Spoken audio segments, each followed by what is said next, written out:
प्रिय श्रोता नमस्कार। कार्यक्रम वेद पाठशाला में आपका हार्दिक स्वागत है। इस कार्यक्रम में हम परमेश्वर के वचन का विस्तार पूर्वक अध्ययन किया करते हैं, जो आपकी आत्मिक उन्नति के लिए लाभदायक सिद्ध होगा। तो लीजिए सुनते हैं आज का ये संदेश।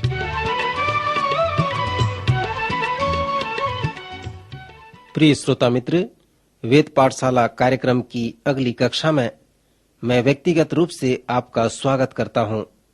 मित्र, आपको मालूम होगा कि यह अध्ययन संपूर्ण पवित्र शास्त्र का सर्वेक्षण है। पिछले दिनों में हमने पवित्र शास्त्र के काव्यात्मक पुस्तकों का सर्वेक्षण समाप्त किया था, परंतु अब हम पवित्र शास्त्र के एक नए भाग में आते हैं। पवित्र शास्त्र के इस भाग को नए नियम के परिप्रेक्ष्य में पुराने नियम का सारांश के नाम से जाना जाता है।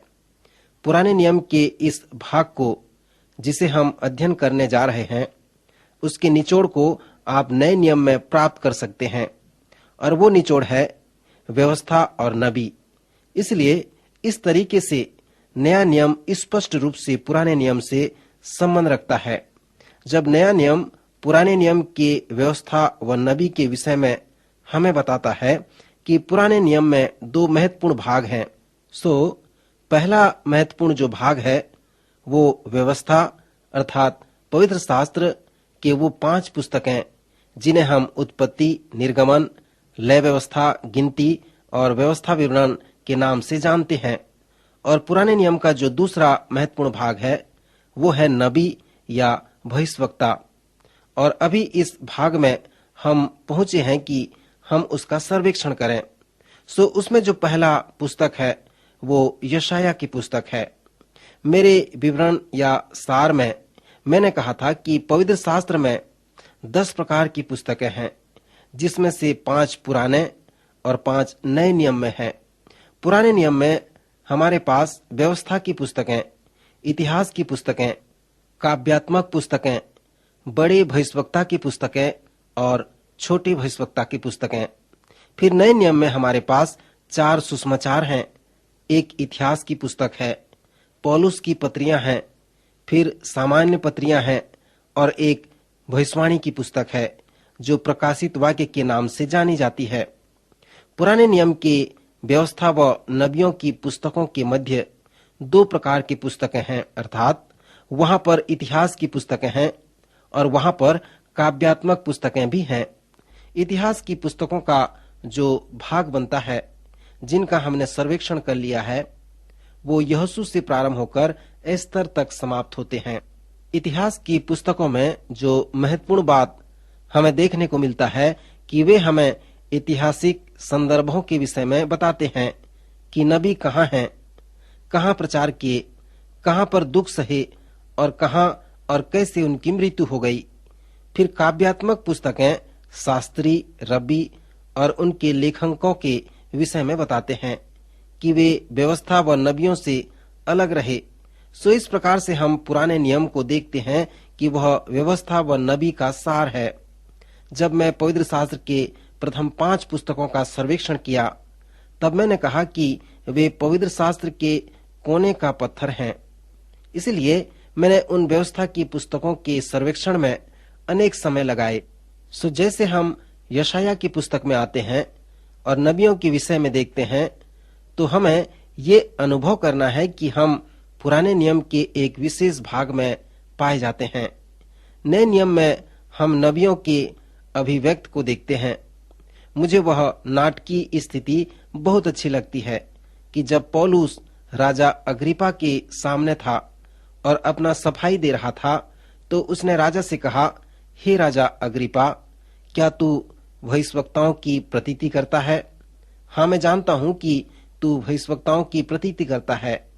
प्रायः पवित्र शास्त्र भविष्यवक्ताओं को ही निर्देशित करता है, क्योंकि उन्होंने पुस्तकों को लिखा है।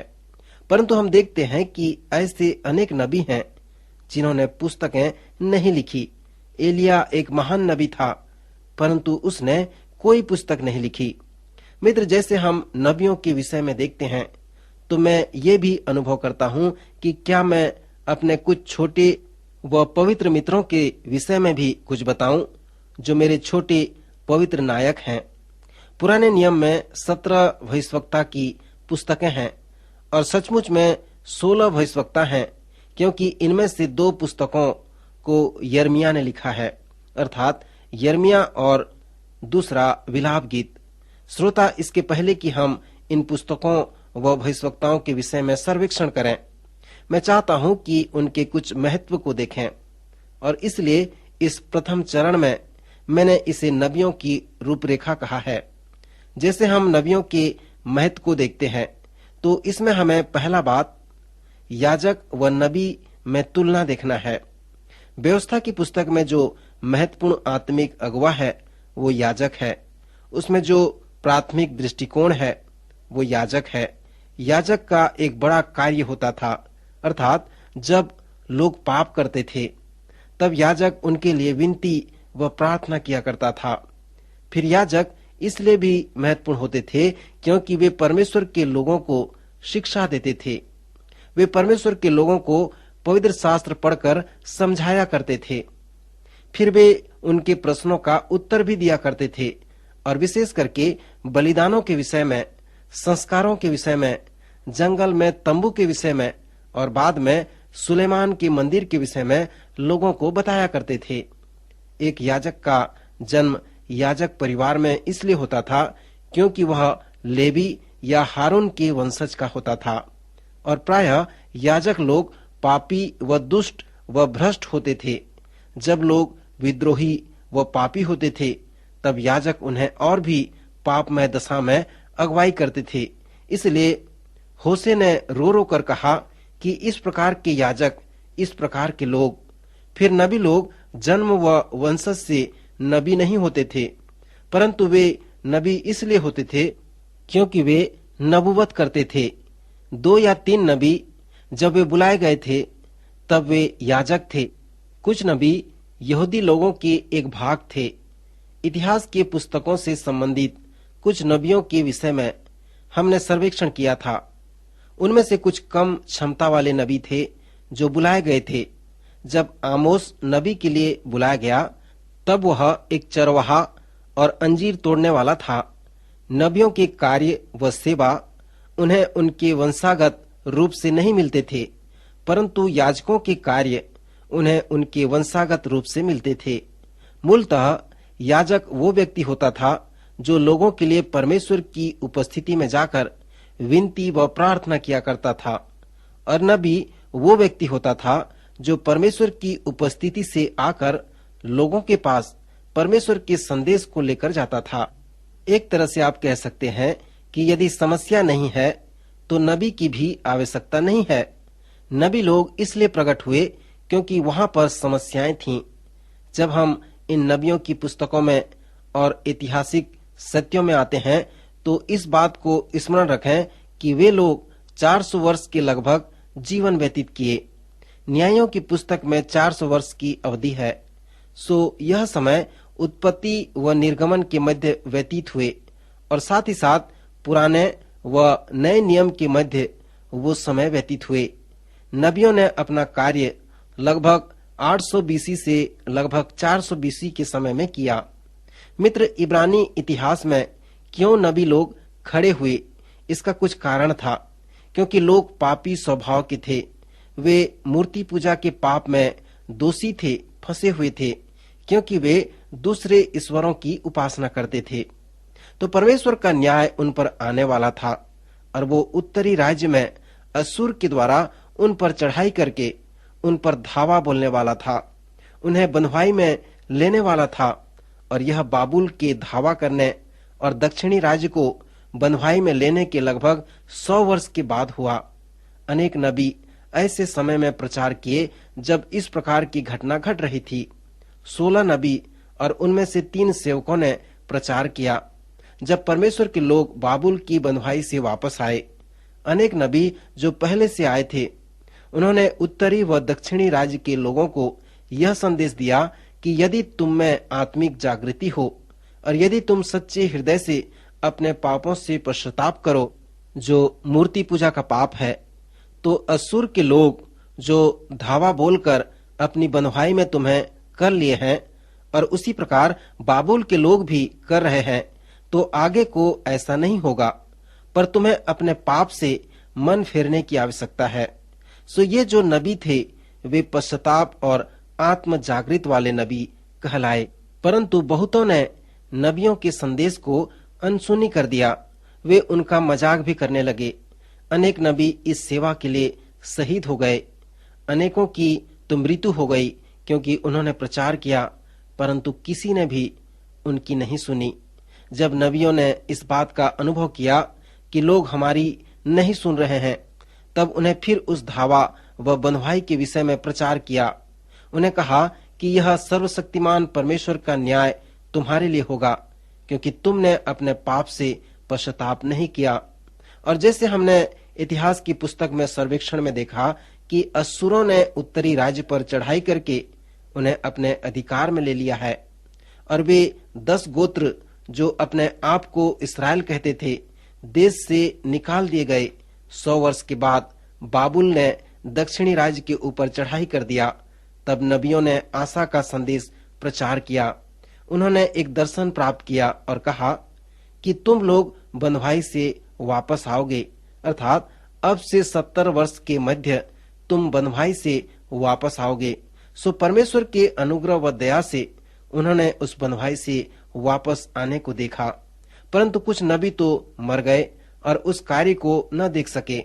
श्रोता मित्र, इस प्रकार हम देखते हैं कि उनके प्रचार का जो मुख्य संदेश था कि इन 2 बंधुआई द्वारा परमेश्वर का न्याय उन पर आने वाला है, क्योंकि वे दूसरे ईश्वरों की उपासना करते हैं। पर इसके साथ साथ वे परमेश्वर की दया, उसके अनुग्रह व आशा के विषय में भी संदेश दिया करते थे। फिर हम मसीह के विषय में भविष्यवाणी को देखते हैं। वे मसीह के प्रथम व द्वितीय आगमन के विषय में भविष्यवाणी करते हैं। फिर नबी एक महान भविष्यवाणी के विषय में बताते हैं कि परमेश्वर का महान उपाय, उद्धार देने वाला परमेश्वर के पुत्र प्रभु यीशु मसीह द्वारा पूरा होने वाला है। फिर वे मसीह के 2 प्रकार के आगमन के विषय में बताते हैं कि प्रथम वह एक दुख उठाने वाले उद्धारकर्ता के रूप में आएगा और संपूर्ण जगत के लोगों के पापों के लिए बलिदान हो जाएगा, और फिर उसका दूसरा आगमन न्याय का होगा, जिसमें वह सबको व्यवस्थित करेगा। मित्र, नबी का जो अर्थ है कि जो परमेश्वर की ओर से बोलता है, इसलिए नबी एक मनुष्य प्राणी है जिसके द्वारा परमेश्वर बोलता है। विशेष करके 2 बातें वो बताता है जो घटनाएं हो गई हैं और जो होने वाली हैं, उसके बारे में वो भविष्यवाणी करता है। आज हम यहीं पर रुकना चाहेंगे। अगले कार्यक्रम में इसके अगले कड़ी को देखेंगे। प्रभु आपको आशीष दे, आपकी सहायता करे। अभी आप सुन रहे थे कार्यक्रम वेद पाठशाला। श्रोता, हमें विश्वास है कि इस कार्यक्रम के द्वारा आपको आशीष मिली है। यदि इस कार्यक्रम के विषय में अधिक जानकारी प्राप्त करना चाहते हैं या बाइबल अध्ययन से संबंधित कोई प्रश्न हमसे पूछना चाहते हैं, तो आप हमें इस पते पर लिखें। हमारा पता है कार्यक्रम Ved Pathshala, Vishwavani, post box number 731, Faridabad 7, Haryana. पता एक बार फिर से सुन लीजिए। कार्यक्रम Ved Pathshala, Vishwavani, post box number 731, Faridabad 7, Haryana. तो इसी के साथ आज के कार्यक्रम का समय यहीं पर समाप्त होता है। अगले कार्यक्रम में आपसे फिर भेंट होगी। तब तक के लिए हमें आज्ञा दीजिए। नमस्कार।